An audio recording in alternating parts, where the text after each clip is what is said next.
15 de maio de 2018, estamos mais uma vez nos encontrando para comemorar o Dia do Assistente Social na Secretaria da Administração Penitenciária. Estaremos hoje gravando uma videoaula e apresentando para vocês assistentes sociais que atuam em unidades prisionais, hospitais de custódia, centrais de atenção ao egresso e família, centrais de penas alternativas e outros demais espaços onde possam haver assistentes sociais trabalhando. Convidamos uma professora, a qual já apresentarei, para poder explanar uma aula com o tema em telas, desafios cotidianos do trabalho de assistentes sociais. Estaremos conversando com essa professora e podendo trazer mais conhecimento para o nosso cotidiano de trabalho. Gostaria de agradecer a parceria junto à Escola da Administração Penitenciária, da Coordenadoria de Reintegração Social e Cidadania, que representam então a nossa Secretaria da Administração Penitenciária, trazendo esse material, esse conteúdo que poderá ficar acessando pelo link que vocês estão recebendo durante um período, e sugerindo que vocês gravem e acolham esse material como mais um acervo de trabalho para vocês.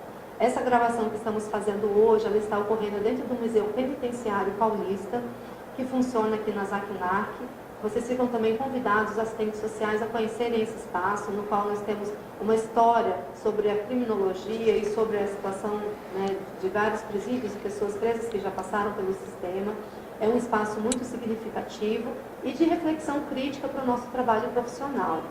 Eu levantei algumas informações sobre esse espaço de trabalho, sobre o Museu Penitenciário, que se inicia como um serviço de biotipologia criminal na Penitenciária do Estado em 1939.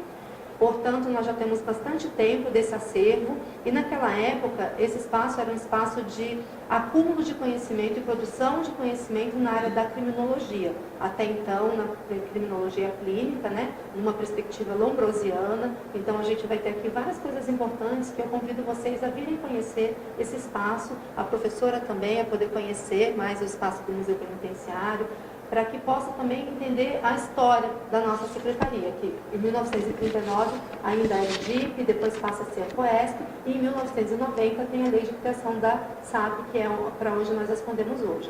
Então, que essa videoaula ela possa servir também de apoio para o nosso trabalho durante os grupos de estudos que nós nos reunimos. Nós temos, professora, grupos de estudos mensais ou bimestrais acontecendo, com temas que vêm exatamente do espaço de trabalho cotidiano. Então, eu sugiro que essa aula de hoje ela possa ser debatida entre esses profissionais, não só para o Dia do Assistente Social, mas como instrumento.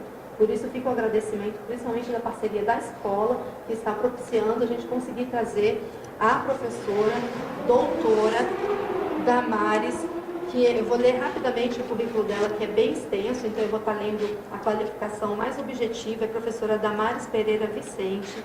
Ela é graduada em Serviço Social, especialista em Saúde Pública, mestre, doutora e pós-doutora também pela PUC, Pontifícia Universidade Católica de São Paulo. Possui experiência profissional na área da gestão de serviços, em programas e políticas de políticas públicas e seguridade social brasileira, especialmente na saúde coletiva.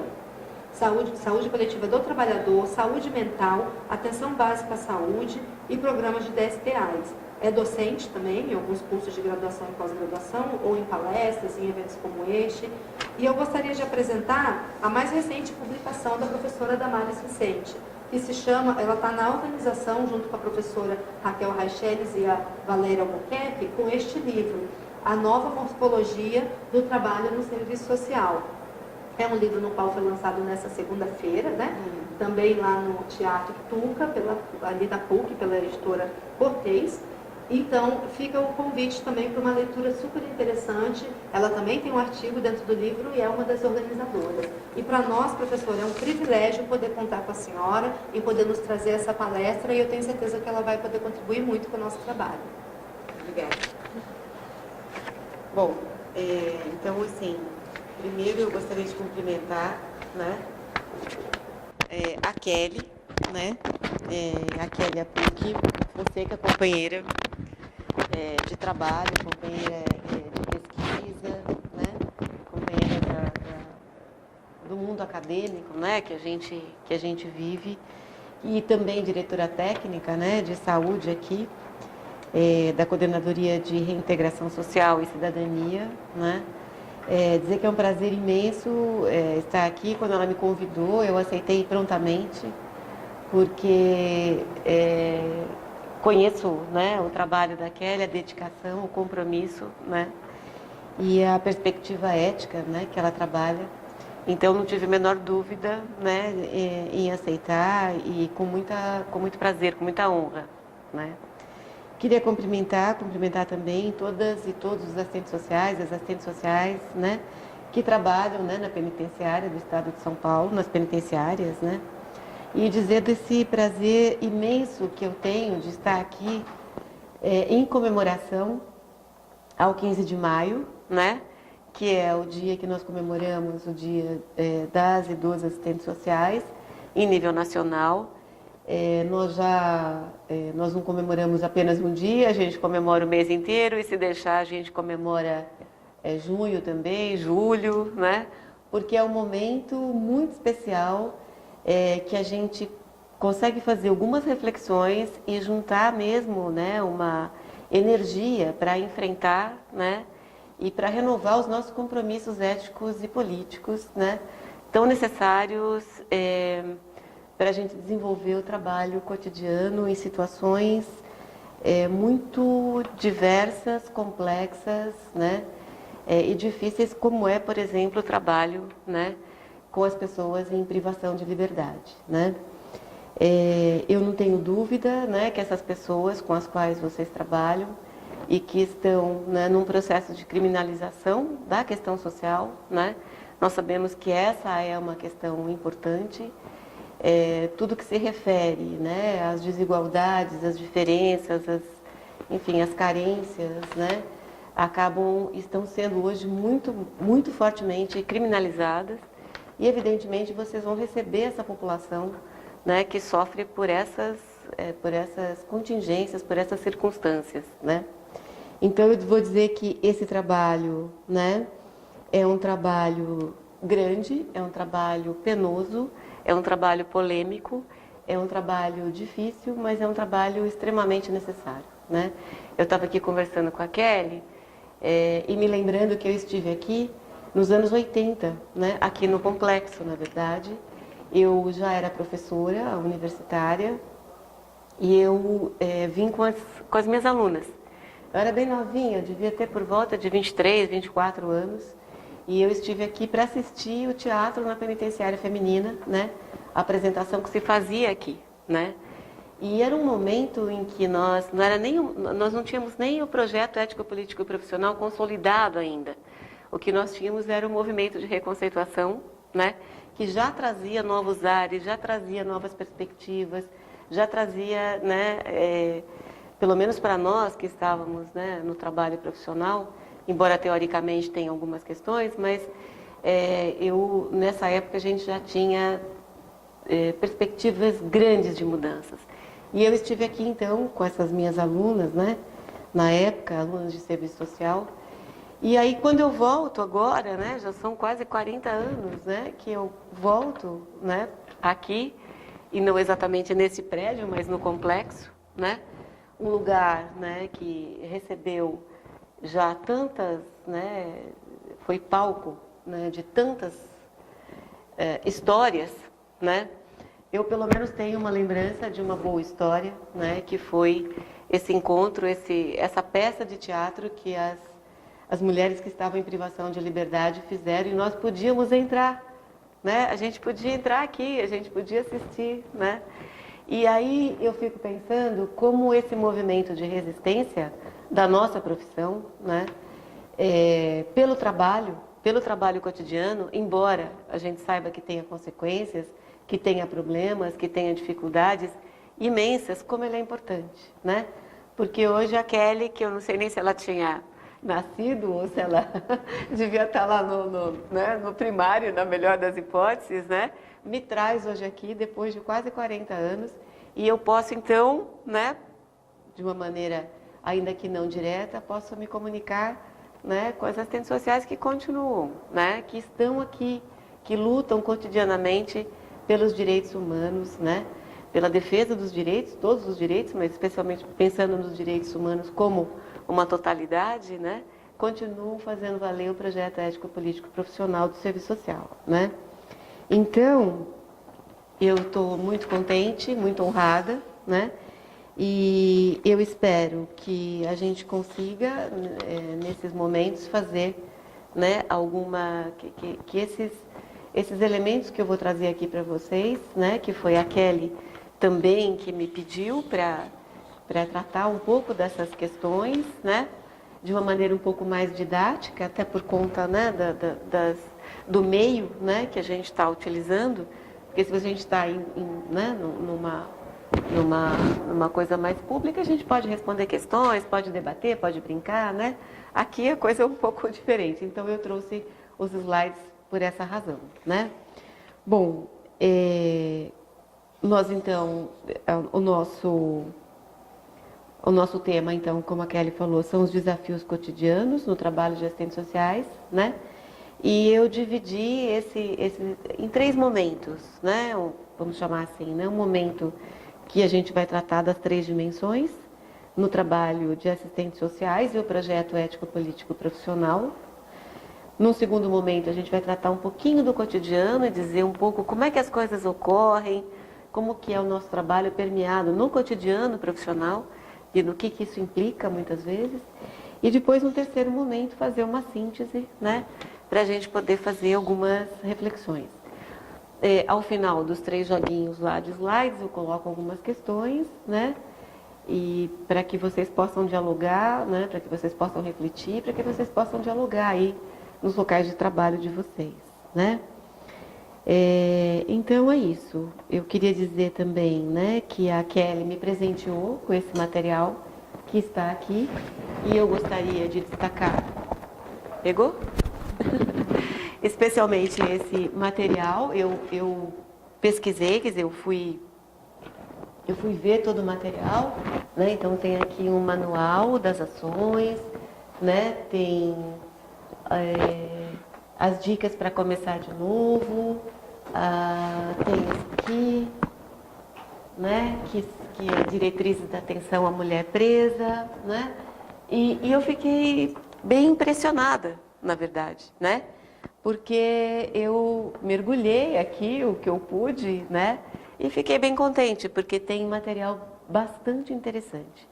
E eu queria falar, né, especificamente nesse momento, pelo menos, dessa agenda, que é a Agenda da Diversidade, que eu gostei bastante, é um material bonito, um material que tem informações que, pelo que eu vi, são informações críticas, dentro das perspectivas que a gente tem trabalhado, né?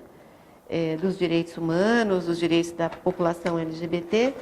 E convido vocês, né, que não viram, a assistir, né, que eu também assisti o DVD, né, que tem 2 histórias interessantes, né, que é a Bagatela, a história da Bagatela, né, que parece uma pessoa, mas não é exatamente uma pessoa, mas eu não vou dar spoiler aqui, vocês assistam. E, né, Eu Sou o Homem, né, que é a história de homens trans, né. Então, eu queria dizer para vocês que, por que eu estou mostrando isso, né? Porque muitas vezes a gente tem material e a gente não consulta, né, e a gente acaba realizando o trabalho por aquilo que a gente já sabe, por aquilo que nos contaram, por aquilo que nos demandam, mas a gente não vai estudar, não vai em busca, né, em busca de material que é fundamental, né? A gente sabe que serviço social sem teoria não é serviço social, é outra coisa. Pode ser uma ação bacana, pode ser uma, né? Mas sem a perspectiva teórica, né? Sem a perspectiva ética, sem a perspectiva da própria organização dos direitos no Brasil, a gente não faz serviço social, a gente faz outro tipo de ação, né? Muito baseada no senso comum e que muitas vezes põe em questão a vida das pessoas, né? A vida delas, quer seja no sistema, né? Quer seja na privação, durante a privação de liberdade, quer seja da família, né? Dessas pessoas. Lá no filme, na Bagatela, eu vi a situação de mulheres presas, né? Mulheres e o que roubaram, né? Que é justamente a criminalização da questão social, né? Então eu convido vocês também a fazerem como eu fiz, o que eu fiz, que foi muito bacana, que é mergulhar um pouco nesse mundo, quer dizer, se distanciar um pouco e mergulhar um pouco, né, nas perspectivas teóricas, legislativas, normativas, né? Ainda que seja para criticar, né? Ainda que seja para discordar do material, né? Para discordar, para dizer, olha, não é isso, não é assim, né? A nossa realidade não é essa, né? Mas a gente tem que partir de algum lugar, né? Então eu queria dizer isso inicialmente, né? Antes da gente começar, né, propriamente a apresentação dos slides, tá bom? De novo, eu agradeço e novamente espero de verdade poder, com a minha participação aqui, ainda que pequena, né, e à distância, espero poder contribuir para o trabalho profissional, né, de vocês todas e todos que estão aí tão longe, né, e se sentindo às vezes tão sozinhos e isolados, mas não estão, né? A gente está por aqui também pensando nas coisas e pensando no trabalho de vocês. Eu agradeço essa introdução, professora. A gente já vai estar passando a palavra para a senhora poder começar a apresentação. E eu gostaria de dizer que esse material, não só este como outros, eles chegam até vocês, assistentes sociais e os outros profissionais da nossa área, né? Nos presídios, CAEFs, CPMAs e hospitais, tanto via site da Coordenadoria de Reintegração Social, todos esses materiais são digitalizados. Então não sabia. É só a gente estar lá consultando, né, o site da Coordenadoria, só digitar Coordenadoria de Reintegração Social e Cidadania da SAP, que já sai o site da gente e tem todo esse material para baixar. Além disso, as células de referências técnicas, que é uma extensão desse trabalho que a gente faz de referência técnica mesmo, ética, política, crítica e do dia a dia, do cotidiano, do trabalho, eles sempre se reportam ao nosso setor sobre alguma resolução, sobre alguma dúvida mesmo, e também outras tarefas que nós temos no cotidiano. Mas as células, que nós temos uma em cada região do estado, elas também nas visitas, elas quando vão à unidade, conhecer o espaço de vocês, conhecer o local que vocês trabalham, entender as condições de trabalho, nós costumamos levar esse material para a equipe técnica. Se não tiver para todo mundo, a gente deixa sempre com o responsável do setor, para que vocês possam utilizar ele como apoio. Lembro que nós temos uma biblioteca em cada regional dessas. Então, a gente tem na região noroeste agora instalada em Pirajuí, então ali já tem a biblioteca. Nós temos uma biblioteca na cidade de Presidente Prudente, que é onde fica a célula oeste. Na célula central, fica ali junto com a coordenadoria em Campinas, também uma biblioteca. Nós temos na região do Vale Paraíba, fica em Taubaté, né? E nós temos aqui na capital, que fica na região metropolitana, na Níbero Badaró, que é na sede 2, onde fica a Coordenadoria de Reintegração Social e Cidadania. Também, todos esses, biblioteca com livros de serviço social, de psicologia, direito e literaturas também. Então, nós temos, o psicólogo, o assistente social, eles podem pegar esse livro, levar para casa, ler, devolver, pegar um outro livro. Nós sempre aceitamos indicações de livros para comprar, né? Então, para dizer que a gente tem esse espaço, e a gente tem também a Escola da Administração Penitenciária, que é também um espaço de apoio, que tem vários cursos que são oferecidos em várias áreas. Então, a gente teve agora no Dia da Mulher, algumas perspectivas também críticas no debate de quem é a mulher dentro da Secretaria da Administração Penitenciária, o espaço que ela ocupa. Então, nós viemos, né, buscando trazer esses assuntos que são tão cotidianos. E no caso desse material da Agenda da Diversidade que a professora Damares destacou, dentre os outros, ele vem como fruto de um trabalho do Centro de Políticas Específicas, que se você precisar na sua unidade, solicitar uma visita técnica, peça que eles vão até lá. Por exemplo, eu estou numa unidade onde eu estou vendo que está aumentando a população LGBT e nós não sabemos como ter um apoio na estrutura da política a ser realizada. Nós temos um setor específico que vai até lá, vai conversar com o diretor da unidade, porque nós temos uma resolução a respeito disso, qual é o direito da população trans hoje dentro da SAP, né? Então, por exemplo, professora, é uma pessoa travesti, que se identifica como travesti, ela tem o direito, por exemplo, de manter o seu cabelo ao longo do seu ombro, né? Então, essa resolução ela é um avanço e foi uma conquista deste setor, de dentro da Coordenadoria de Reintegração Social, junto com a SAP, para poder olhar também para os direitos dessa população específica. Não só LGBT, mas a população indígena, nós temos índios presos, nós temos estrangeiros presos, muitos africanos presos. Então, como que o assistente social, enquanto expressão da questão social, identifica essa realidade e transforma isso numa ação de trabalho, num processo de trabalho? E é sobre isso que a professora vai estar falando hoje conosco. Que desafios, né, também nós encontramos nesse cotidiano. Vou passar a palavra para a professora e parabenizar mais uma vez pelo dia 15 de maio, né, nós comemorávamos há 1 ou 2 anos os 80 anos do Serviço Social, então já são 82 anos, e na SAP 62 anos dessa extensão. Então são 62 anos de algum trabalho do Serviço Social que vem sendo realizado. Não, é pouca coisa. É, por isso que eu gostaria, então, de dar mais de meio século. Mais de meio século. Então eu gostaria mesmo Para uma profissão que tem 82 anos, né, 62 anos, já ter assistentes sociais, né? Nós começamos bem cedo. É muito importante, né? Nós começamos bem cedo na área do sistema prisional a ter o serviço social e vamos avançando. De alguma forma, como você fala, é uma resistência de um certo tempo que nós temos. Com certeza. Que agora a gente pode falar hoje da realidade atual, né? Como que a gente pode, com esse material que a senhora vai trazer, encarar esse dia a dia nosso. Eu espero, né? Muito obrigada, viu?